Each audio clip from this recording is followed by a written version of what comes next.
নতুন নতুন জোটের আড়ালে নির্বাচনে আওয়ামী লীগ ফেরার চেষ্টা। জনগণের জন্য রাজনীতিতে এটা একটা জরুরি সতর্কবার্তা। আমাদেরকে সিদ্ধান্ত নিতে হবে। কি সিদ্ধান্ত নিতে হবে দর্শক? ভেরি ইম্পর্টেন্ট আলোচনা এবং অ্যালার্মিং খবর। আপনারা জানেন যে আওয়ামী লীগ কোনোভাবে আর ফিরতে পারছে না। আওয়ামী লীগ এখন নিষিদ্ধ সংগঠন এবং তাদের নিবন্ধন নেই এবং তাদের প্রতীক ব্যালট পেপারে থাকবে না। নির্বাচনে অংশগ্রহণের কোনো সুযোগ নেই। এমনকি জাতীয় পার্টি তারা অঘোষিত নিষিদ্ধ। জাতীয় পার্টি অফিসিয়ালি সরকারিভাবে নিষিদ্ধ না হলেও লাঙ্গলের জাতীয় পার্টির মধ্যে তো অনেক ধারা আছে, যেমন ব্যারিস্টার আন্দালিব রহমান পার্থ, আনোয়ার হোসেন মঞ্জু, এরাও জাতীয় পার্টি। কিন্তু লাঙ্গল জাতীয় পার্টি যারা একদম পিওরলি ভারতের দালাল এবং ফেসিবাদের দোসর ছিল, তারা অঘোষিত নিষিদ্ধ। এখন আওয়ামী লীগ নিষিদ্ধ হওয়ার পর আওয়ামী লীগের প্ল্যান স্বাভাবিকভাবে, আওয়ামী লীগের কিছু ভোট তো আছে, এটা তো অস্বীকারের সুযোগ নেই, এবং অনেক ভোট আছে, কিছু ভোট কিছু না অনেক, সেটা একটা ফ্যাক্টরস। সে আওয়ামী লীগের ভোট ব্যাংক জামাতও টানতে চায়, বিএনপিও টানতে চায়। যদি লাঙ্গল জাতীয় পার্টি মানে জিএম কাদের জাতীয় পার্টি থাকতো, তাহলে কোনো টেনশন বা চিন্তা ভাবনা আওয়ামী লীগের থাকতো না। ওইটাকে তারা সমর্থন দিয়ে প্রধান বিরোধী দল বানানোর চেষ্টা করত। বিএনপিও চেয়েছিল এটা, বিএনপিরও খায়েশ ছিল এটা, যে লাঙ্গলের যে জাতীয় পার্টি ওইটাকে মানে বিএনপির খায়েশ। বিএনপি তো আসলে কতটা উদ্ভট এবং কতটা অবাস্তব কল্পনা বিলাস আছে, সেটা তো গত 15 বছরের দিকে তাকালে দেখতে পারেন যে কিচ্ছু পারে না, যা করতে চায় কিচ্ছু পারে না। এমনকি তারেক রহমান দেশেই আসতে পারে না। তারা রাজনীতিতে সফল হবে কি? ডাকসু নির্বাচনের আগে কত বড় বড় কথা বিএনপির, এই সেই অমুক তমুক, এই করবে সেই করবে, দিন শেষে দেখা গেল ফলাফল আন্ডা। তো বিএনপি একটা ধৈর্য পার্টি, এরা কিচ্ছু পারে না। গত 15 বছরে এই 10 ডিসেম্বর থেকে দেশ চলবে খালেদা জিয়ার কথায়, 11 ডিসেম্বর দেশে আসবেন তারেক রহমান, এই 28 অক্টোবর দুনিয়া উল্টে ফেলবো, কিন্তু পুলিশের বাঁশির শব্দ শুনে দৌড়। মনে আছে? তাহলে বিএনপি কি পার্টি, এটা ব্যাখ্যা করার দরকার আছে। এই বিএনপি মনে মনে কল্পনা করেছিল যে বিএনপি যাবে ক্ষমতায়, বিরোধী দল হবে আওয়ামী লীগের সমর্থন নিয়ে জাতীয় পার্টি, জামাত রাজনীতির দৃশ্যপটে থাকবে না। কারণ জামাতকে মোকাবেলা করা বিএনপির জন্য কঠিন। কেন? জামাতের বিরুদ্ধে বিএনপির কোনো রাজনীতি নাই। জামাতের বিরুদ্ধে কি বলবে? জামাত চাঁদাবাজ, সেটাও তো বলা যায় না, কারণ জামাত চাঁদাবাজি করে না। দুর্নীতিবাজ, জামাত তো দুর্নীতি করে না, কি বলবে?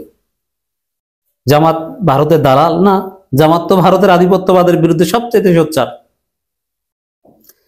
ধর্ম ব্যবসায়ী বলবে জামাত ধর্ম ব্যবসায়ী, এটা তো অন্য কোনো ধর্মীয় দল বলতে পারে। জামাত মওদুদিবাদ, এটা অন্য কোনো ধর্মীয় দল বলতে পারে, কিন্তু বিএনপি তো এটা কিয়ামত পর্যন্ত বললেও লাভ হবে না।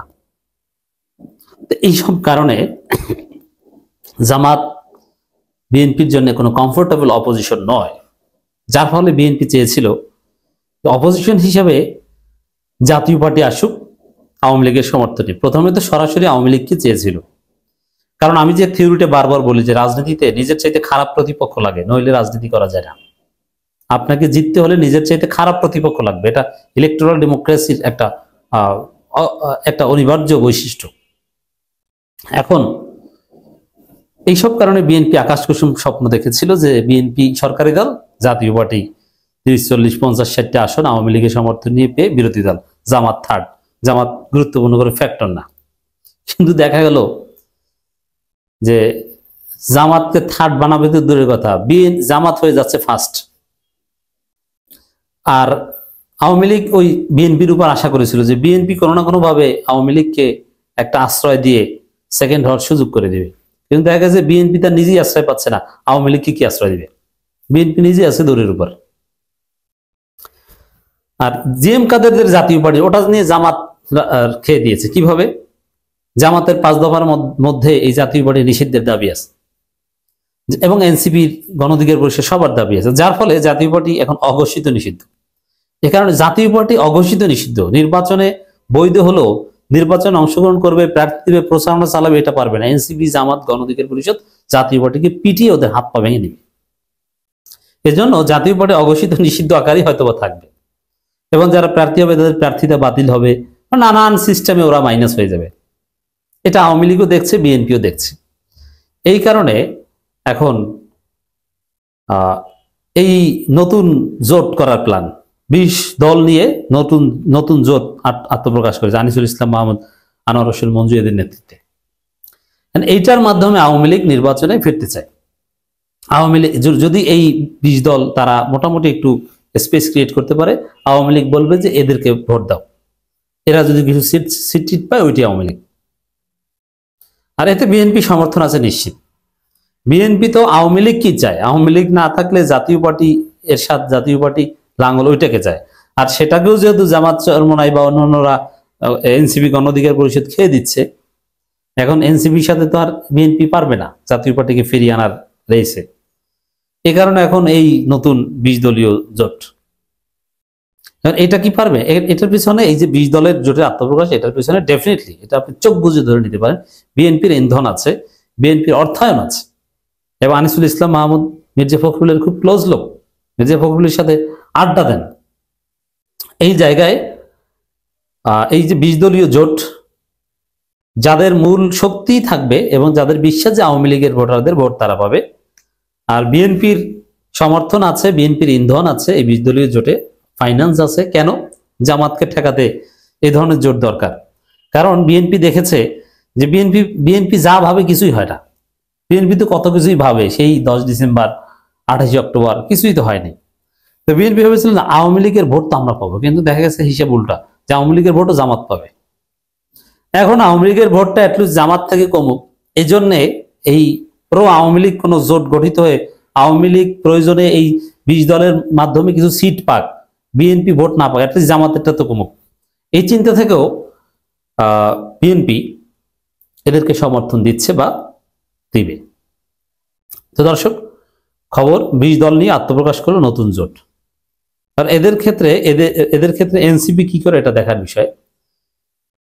এখন বাস্তবতা হচ্ছে যে রাজনীতি সেই 5 আগস্টের আগের সেই ধান্দাবাজির যুগে নাই। এখানে কোনো একটা মেশিন, সেই পুরনো বস্তা পচা ফেসিবাদের দোসর ধ্বজভঙ্গ কাউকে দাঁড় করিয়ে দিলেন আর সে এসে খেলে দিবে, এটা মনে করার কোনো কারণ নেই। সেই যুগ এখন আর নাই। এখন আপনাকে ইয়াং, এনার্জেটিক, তেজস্বী হতে হবে, আপনাকে বিপ্লবের পক্ষে হতে হবে। তবে আমি বিশ্বাস করি এনসিপি সহ বিপ্লবীরা ঘোষণা দিবে, ফেসিবাদের দোসররা কেউ নির্বাচনী প্রচারণা চালাতে পারবে না। কথা ক্লিয়ার।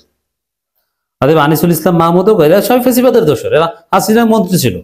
তো এই বিগত 3 নির্বাচনে যারা বিভিন্নভাবে দায়িত্ব পালন করেছে তাদের কাউকে এই নির্বাচনে রাখা হচ্ছে না। তাহলে 3 নির্বাচনে এমপিদের রাখা হবে কেন?